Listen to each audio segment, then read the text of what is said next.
안녕하세요. 저는 이스토리의 김태성 본부장이라고 하고요. 주식 모르신다면서요? 조금 알아요. 그죠? 아, 주린인가요? 네. 매수 매도는 하니까요. 일단 뭐 주식을 모르시는 분들, 그러니까 주식을 처음 접하시는 분들 사기꾼 같네요. 네. 하필이면 또 첫 문장부터 또 이래가지고 아닙니다. 아닙니다. 자, 여러분들에게 제가 오늘 진짜 짧지만 굵고 강한 임팩트 있는 어떤 이 가이드라인을 좀 제시해 주려고 왔습니다. 하기 전에 궁금한 거 네. 있습니다. 말씀해 주십시오. 선생님 주식으로 돈 좀 버셨어요? 최고랑 최저 한 번만 알려주시면 안 돼요? 최고는 제가 이제 한 300% 정도의 수익을 낸 종목이 있고 최저도 봐야죠. 마이너스 70%짜리가 있었습니다. 15년 전에 아마 내추럴 엔도텍이라고 하는 기업 가짜 백수 사건, 백수. 이 홈쇼핑에서 엄청나게 잘 팔렸던 이 백수 제품이 있었어요. 저녁 먹고 나오니까 9시 뉴스에 대문짝만 이렇게 뜹니다. 가짜 백수.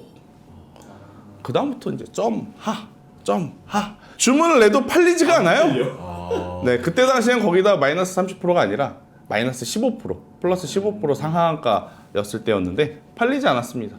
그러고 나서 마지막으로 팔린 게 거의 마이너스 78%.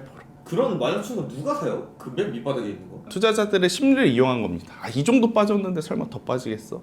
기업의 모멘텀 가치 다 의미 없이 차트로 단기적으로 매매한 자금들이 분명히 들어옵니다. 올라갈 때도 오르락 내리락, 내려갈 때도 오르락 내리락. 그런데 이제 많은 개인 투자자분들이 사고 팔고 사팔 해서 수익을 더 극대화하려다가 지옥 가는 겁니다.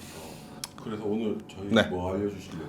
주식의 근본적인 것부터 제가 이야기를 드리려 합니다. 주식을 처음 시작하신 분들에게는 저는 이 이야기를 꼭 하고 싶어요. 아무도 믿지 마라. 믿을 건 여러분들 개개인의 기준과 그리고 여러분들이 앞으로 쌓아나갈 데이터뿐이다. 저도 믿지 마세요. 진짜 사기꾼 같아. 제가 왜 이 이야기를 드리냐면 주식시장에는 수많은 사람들이 모여 있습니다. 그리고 그 수많은 사람들이 각자의 개성을 가지고 있어요. 나는 단기 매매를 좋아하는 사람, 나는 단기보단 장기 매매를 좋아하는 사람, 나는 소형주를 좋아하는 사람, 나는 대형주를 좋아하는 사람. 너무나 많은 유형의 각기 다른 색깔을 가진 사람들이 모여있는 상황이 이 시장이기 때문에 누가 맞고 누가 틀리다 그런 거에 연연할 필요는 없습니다.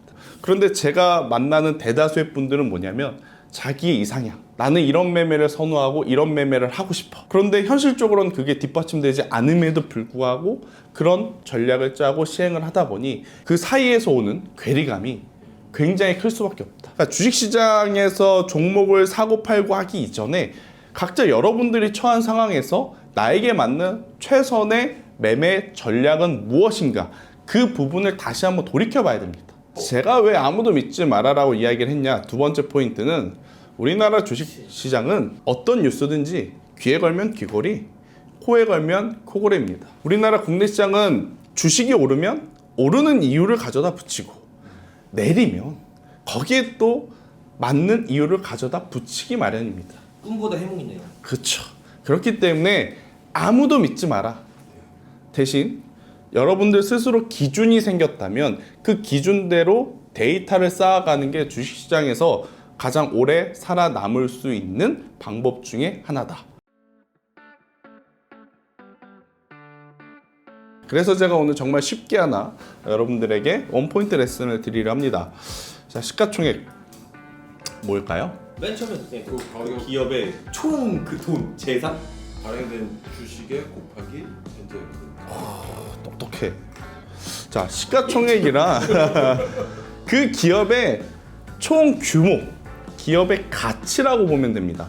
최근에 지금 우리나라 증시의 가장 중요한 포인트가 되는 요소 중에 하나가 뭐냐면 정부 정책에서 저평가된 기업들에게 이 증시를 좀 부양하기 위해서 야, 너네들 저평가되어 있는 이유를 말하고 이거를 개선하려면 어떻게 해야 되는지 개선안을 마련해 와라 라는 기업 밸류 프로그램이라는 것들을 이야기를 했습니다. 그러니까 최근에 갑자기 정말 무너져 가던 증시에 한 줄기 희망의 빛이 생기면서 여러분들 ROE, PER, PBR, 저번 들어서 요 PBR 이런 단어 많이 들어보셨죠? PBR 최근에 요 관련 맞아요. 주제를 자. 상승했잖아요. 들어보셨죠? 네. 자, 그런데 이제 문제는 뭐냐면 지금이야 우리가 너무 많이 이쪽 저쪽에서 이런 단어들을 이야기하니까 압니다. 그런데 3개월 뒤에, 6개월 뒤에, 1년 뒤에 이 자리에서 다시 제가 ROE, PER, PBR 물어보면 알 것 같아요? 지금 이대로라면 전혀 새로 듣는 이야기일 수 있어요. 자, 그래서 오늘 제가 그거를 좀 쉽게 좀 설명을 드릴게요. 자본 1억이 있어요. 네. 1억으로 1년 동안 일을 했어요. 1,000만 원을 벌었네? 그럼 ROE를 뭐라고 하냐면 10%라고 하는 거예요. 그럼 이 ROE는 뭐다? 자본으로 1년 동안 내가 얼마만큼 돈을 벌어들였느냐. ROE에 대해서 뭐 곱하기, 뭐 나누기, 뭐 이게 아니라 내가 가지고 있는 돈으로 1년 동안 몇 프로 벌었느냐. 이게 ROE입니다. 이젠 PER. 1년에 단기 순이익이 1,000만 원인데 이 기업의 시총이 1억이라고 하네. 그러면 내가 1년 동안 번 돈을 가지고 이 시총을 만들려면 몇 년 걸려? 10년. PER 10년. PER은 1년 동안 내가 얼마를 버는데 이걸 가지고 이 시총을 만들려면 얼마가 걸리는지가 PER입니다. 자, 이제 여러분들이 이제 많이 이번에 들어본 PBR. 내 자본이 1억이야. 그런데 시가총액, 이 기업의 가치가 2억이라고 하네? 그럼 내 기업의 PBR은 2. 두 배니까 저게. 그쵸, 2배니까. 만약에 시가총액이 5천만 원이야. 그러면 PBR은 0.5죠. 그죠? PBR은 1을 기준으로 1보다 넘으면 돈을 잘 버는 고평가를 받고 있는 회사. 1보다 낮으면 돈을 더 벌어야 되는 아직은 저평가를 받고 있는 회사. 자, 이 PBR 1이 안 되는 회사가 이번에 엄청 강했죠. 대표적으로 현대차, 기아도 PBR 1보다 밑에 있었기 때문에 그렇게 작년 한 해 돈을 많이 쓸어 담았다는데 PBR이 1이 안 돼? 근데 그러니까 올라가. 주가가 올라가. 근데 그런 게 있어서 올라가는 거죠. 내 자본이 아니라 외부 자본이 자, 있기 때문에. 내 자본 1억을 가지고 엄청나게 큰 시가총액을 만들 수 있는 능력이 있는 거야. 돈을 버니까. 이걸로 가는 거야. 아, 돈을 버니까. 그래서 이제 최근에 이 저 PBR 관련주들 굉장히 지금 좋은 모습을 보였다.